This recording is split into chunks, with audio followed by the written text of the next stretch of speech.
After the monumental success of the original Space GAR, there were serious concerns about the future of the series. Space GAR became very popular, in fact it was a household name. But what sequel could possibly live up to the original brilliance of Space GAR? To complicate matters, the development team had it in their contract that they would spend the entirety of the profits on drugs and alcohol, which they did, resulting in the first Space GAR to be pulled from the market for a name change. Physically unable to comprehend any sort of rational thought or even program, the designers actually misspelled the title of the game, releasing it to the public as Space GAR 2: The Wreath of Space GAR. Gameplay changed little. In fact, it was pretty much the exact same game because the programmers couldn't program. We're watching footage of Space GAR 2, but as you can see on screen, initially it looks identical to Space GAR 1. The music is different, but that's not programmed into the game. The game was shipped with a different Edison cylinder to play on the Atareks 5201. The only real difference between Space GAR 1 and Space GAR 2 is the level 3 weapon upgrade, which was accidentally programmed into the game when the development team tried to order a pizza using their computer by mistake, giving the game its most notable feature and making Space GAR 2 even more popular and successful than the original Space GAR.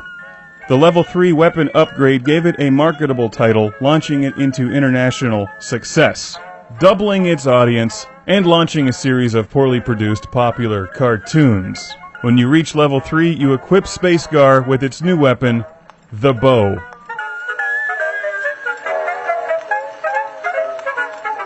The bow was not just decorative, it launched invisible space arrows at the invisible aliens, causing twice the damage.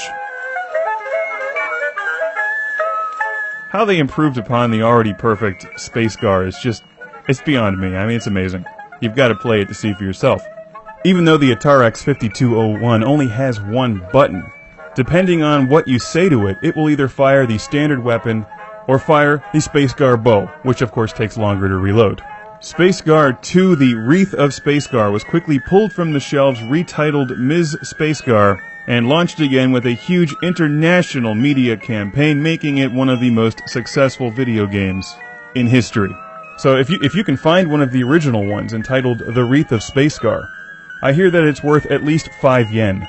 Anyway, as you guys know, the rest is history. Space GAR is one of the most popular game series ever created. Sadly, the original development team did not live to see the commercial success of Ms. Space GAR. Tragically, as they were waiting for their pizza to arrive, they died of starvation. It's common practice among fans of the games to think of Space GAR each time you eat a slice of pizza. Drop a pepperoni on the floor for your dead homies who created Space GAR and Ms. Space GAR. In an epic tale of woe, the design team would be replaced, resulting in one of the biggest disappointments in video game history, Space GAR 3. But there's no time to worry about that when you're busy playing the masterpiece of gameplay known as Ms. Space GAR. Love this game. Highly recommended.